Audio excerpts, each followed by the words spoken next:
আহমেদ রিয়া আপু কমেন্ট করেছেন, আপু আমি আপনার ভিডিওগুলো প্রায় দেখি, খুব ভালো লাগে, তাই আমার বাচ্চার জন্যও খাবারগুলো বানাই এবং খাওয়ানোর চেষ্টা করি, কিন্তু অল্প খায়, তেমন একটা ওজন বাড়ছে না, লম্বাও হচ্ছে না, আর কিছুদিন পর পর অসুস্থ হয়ে যায়। এখন কি করা যায় আপু, একটু বলবেন প্লিজ। আহমেদ রিয়া আপুর উদ্দেশ্যে বলতে চাই, আপু এই সমস্যা শুধু আপনি নয়, অধিকাংশ বাবা মাই ভুগছেন। আমার পরামর্শ হলো, বাচ্চারা যেহেতু খুবই অল্প খায়, তাই চেষ্টা করতে হবে বাচ্চাকে অল্প খাবারেই বেশি পুষ্টি দিতে। যেমন কয়েকটি পুষ্টিকর উপকরণ দিয়ে একটি খাবার তৈরি করতে, যেখানে বাচ্চারা অল্প খাবারে বেশি পুষ্টি পাবে, অর্থাৎ 3 থেকে 4 চা চামচ খেলেও বাচ্চারা অনেকটা পুষ্টি পেয়ে যাবে। তো আজকের পর্বে আপনাদের সাথে তেমনই একটি খাবার রেসিপি শেয়ার করছি, যেটা বাচ্চারা অল্প খাবারে বেশি পুষ্টি পাবে, বাচ্চাদের দ্রুত ওজন বাড়বে, বাচ্চারা লম্বা হবে এবং স্মৃতিশক্তি বাড়াতে সহায়তা করবে। তো এজন্য এখানে নিয়ে নিলাম সাবুদানাগুলোকে নর্মাল পানি দিয়ে ভিজিয়ে রেখেছিলাম আধা ঘন্টার জন্য, আর এখন কিন্তু সাবুদানাগুলো ভিজে ডাবল হয়ে আসছে।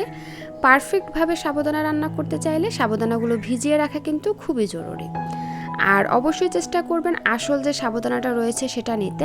আসল সাবুদানাগুলো কিন্তু ভিজানোর পরেও এরকম গোটা গোটা থাকবে, গলে যাবে না, আর কালারটা এরকমের হবে। আর নকল সাবুদানাগুলো কিন্তু ভিজানোর পরে হাত দিয়ে চাপ দিলে একদম গলে যাবে এবং কালারটা একদম সাদা হয়। তো অবশ্যই আসল নকল সাবুদানা বেছে তারপরে বাচ্চাকে সাবুদানাটা খাওয়ানোর চেষ্টা করবেন। তো যাই হোক, প্যানের মধ্যে সাবুদানাগুলো দিয়ে এবার দিয়ে দিচ্ছি আমি এখানে 2 কাপ পরিমাণে লিকুইড গরুর দুধ।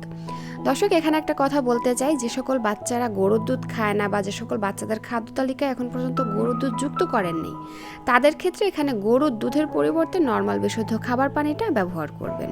সুন্দর একটা ফ্লেভারের জন্য 2টি এলাচ আর 1 টুকরো দারুচিনি দিয়ে দিলাম।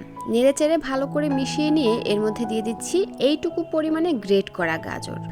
আর গাজর যেহেতু কালারফুল একটি সবজি, খাবার ন্যাচারাল উপায়ে কালার করে, আর বাচ্চারা কিন্তু কালারফুল খাবার খেতে পছন্দ করে। তো যাই হোক, গাজরগুলোকে দিয়ে দিলাম। এখন আর কোনো কাজ নেই, জাস্ট নেড়ে চেড়ে আমরা গাজর আর সাবুদানাগুলোকে খুব ভালো করে সিদ্ধ করে নিব। এরপরে আমরা যে উপকরণগুলো অ্যাড করব, এগুলোই কিন্তু বাচ্চাদের খাবার ক্যালোরিবহুল এবং পুষ্টিকর করবে। আর পুষ্টিকর এবং ক্যালোরিবহুল খাবারই কিন্তু বাচ্চাদের দ্রুত ওজন বাড়াতে, স্মৃতিশক্তি বাড়াতে এবং মেধা বিকাশে সহায়তা করে। কিছুক্ষণ রান্না করে নেওয়ার পরে দেখবেন সাবুদানাটা খুব ভালো করে সিদ্ধ হয়ে গেছে এবং খাবারটি এরকমের ঘন হয়ে এসেছে। এই পর্যায়ে আমরা এর মধ্যে একটি মুরগির ডিম যুক্ত করব। এখানে আপনারা দেশি মুরগির ডিম অথবা কোয়েল পাখির ডিমও নিতে পারেন, আমি কিন্তু এখানে ফার্মের ডিম নিয়েছি। তো যাই হোক, ডিমটাকে খুব ভালো করে ফেটিয়ে নিয়ে আমি খাবারের মধ্যে দিয়ে খুব ভালো করে মিশিয়ে নিচ্ছি। আর দর্শক, ডিম আর গরুর দুধ হচ্ছে বাচ্চাদের জন্য আদর্শ ও সুষম খাবার, যা কিনা বাচ্চাদের সারাদিনের ক্ষয় পূরণ করতে সহায়তা করে, বিভিন্ন ভিটামিন ও মিনারেলসের চাহিদা পূরণ করে এবং বাচ্চাদের ব্রেন ডেভেলপমেন্টে, উচ্চতায় এবং ওজন বাড়াতে সহায়তা করে। তো যাই হোক, ডিমটা দিয়ে খুব ভালো করে মিশিয়ে নিয়েছি। এবার এর মধ্যে দিয়ে দিচ্ছি স্বাদ অনুযায়ী লবণ। দর্শক, বাচ্চাদের খাবার যতই পুষ্টিকর হোক না কেন, যদি মজা না হয় তাহলে কিন্তু বাচ্চারা খাবে না। তো সেটা বুঝে কিন্তু এখানে লবণটা ব্যবহার করতে হবে।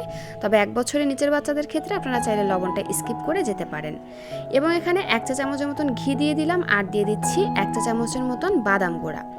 বাদাম গুঁড়া আর ঘি বাচ্চাদের ওজন, উচ্চতা ও স্মৃতিশক্তি বাড়াতে সহায়তা করে, কারণ এর মধ্যে গুড ফ্যাট রয়েছে। আরও রয়েছে বিভিন্ন ভিটামিন, মিনারেলস এবং পুষ্টি উপাদান, যা বাচ্চাদের ওজন, উচ্চতা ও স্মৃতিশক্তি বাড়াতে জাদুর মতো কাজ করে।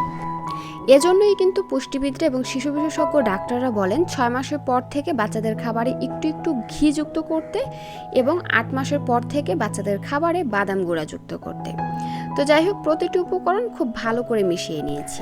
দর্শক, দুধ আর গাজরে কিন্তু ন্যাচারাল মিষ্টি রয়েছে, তাই খাবারটি কিন্তু হালকা একটু মিষ্টি হয়েছে।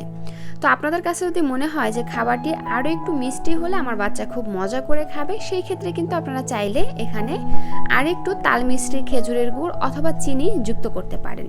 তো আমি এখানে 1 চা চামচের মতন চিনি দিয়ে দিচ্ছি এবং নেড়ে চেড়ে ভালো করে মিশিয়ে নিচ্ছি। তো যাই হোক, মিশিয়ে নিয়ে আমি 1 থেকে 2 মিনিটের মতন ফুটিয়ে নিয়ে আমি এটাকে চুলা থেকে নামিয়ে নিচ্ছি। আপনারা আপনাদের বাচ্চাদেরকে যেমন লিকুইড খাইয়ে অভ্যস্ত, সেভাবে চুলা থেকে নামিয়ে নেবেন।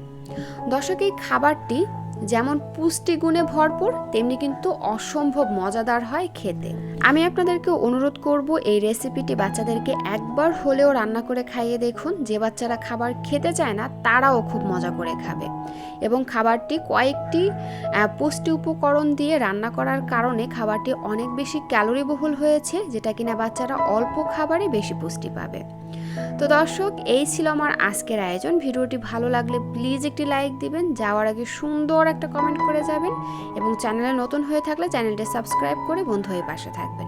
আল্লাহ হাফেজ।